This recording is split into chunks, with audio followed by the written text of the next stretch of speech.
Here I have HUAWEI Nova 3 and let me show you how to take screenshots on the following device.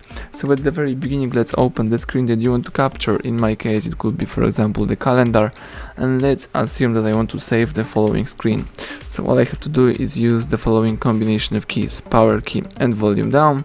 Let's hold down together those two keys, and as you can see, just take a screenshot.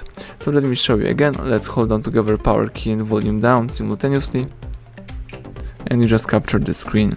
You may also use other method of taking screenshots. Just use upper bar, and here let's open the screenshot.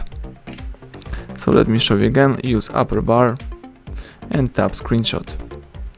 That's it, you just save your screenshot. And now if you would like to share, edit or delete taken screenshots, let's open the screenshot folder. You can do it by using the gallery.